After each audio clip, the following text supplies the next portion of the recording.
Latar belakang pentingnya masjid. Yang pertama, peran sejarah dan fondasi peradaban. Awal mula berawal dari Masjid Kuba. Masjid Kuba adalah masjid pertama yang didirikan, disusul oleh Masjid Nabawi yang menjadi model pusat komunitas muslim. Kemudian dimulai dengan fungsi awal. Sejak masa Nabi SAW, masjid berfungsi sebagai markas pemerintah, pusat pendidikan bagi al-Sufa, dan tempat penyelesaian masalah sosial. Kemudian pusat intelektual. Masjid-masjid besar bersejarah seperti Al-Haram, Al-Aqsa, dan Al-Agung Damaskus menjadi tempat lahirnya ilmuwan dan filsuf.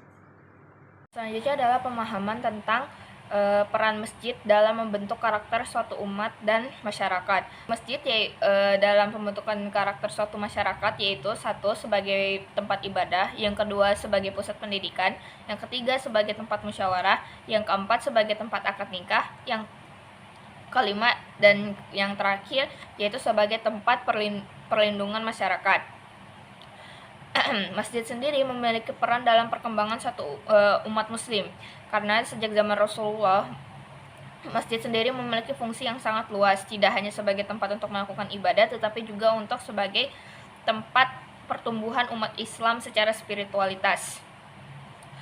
Peran-peran tersebut menjelaskan bagaimana masjid berkontribusi dalam perkembangan umat muslim, yaitu sebagai yang pertama yaitu perannya sebagai peran spiritualitas, yaitu untuk membangun iman dan takwa suatu umat.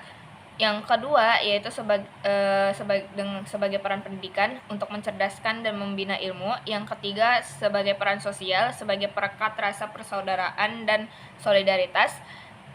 Yang keempat dengan peran ekonomi untuk pemberdayaan dan kemandirian umat. Yang kelima yaitu sebagai peran politik dan kepemimpinan untuk membentuk suatu pemimpin umat. Dan yang keenam yaitu sebagai peran budaya dan peradaban menjadi. Nah, untuk penerapan masjid ini lumayan banyak contohnya. Yang pertama, sebagai pusat ibadah dan spiritualitas. Untuk yang kedua, masjid itu berperan sebagai tempat pendidikan serta pengembangan karakter.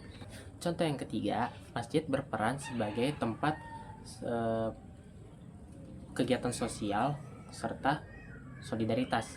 Contoh yang keempat, masjid tuh berperan sebagai pemberdayaan ekonomi masyarakat, di mana masjid ini bisa berperan sebagai tempat pelatihan kewirausahaan dan usaha kecil gitu, dan juga menjadi tempat pengelolaan serta penyaluran zakat, infak ataupun sedekah. Nah, contoh yang terakhir, yang kelima, penerapan masjid itu bisa sebagai tempat pertemuan dan juga budaya komunitas.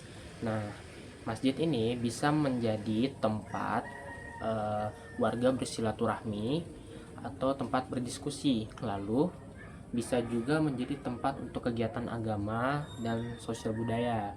Serta masjid itu juga ada masjid kampus. Nah, masjid kampus ini bisa diperuntukkan ruang komunitas bagi mahasiswa.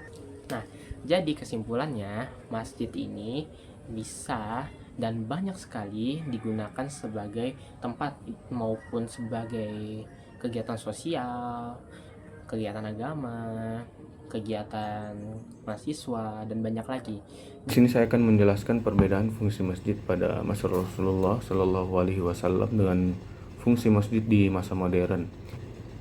Apabila masjid itu untuk berfungsi membina umat, tentu sarana yang dimiliki harus tepat, menyenangkan dan menarik semua umat, baik dewasa, kanak-kanak, tua, muda, pria, wanita yang terpelajar maupun tidak, sehat atau sakit, serta kaya dan miskin. Di dalam Untuk program dan kegiatan masjid ini ada pusat edukasi, teknologi, dan ekonomi umat berbasis masjid.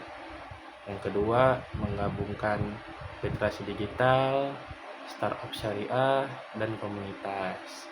Dan yang terakhir, menyasar remaja masjid, mahasiswa, UMKM, dan masyarakat umum. Untuk kegiatan itu sendiri juga ada beberapa.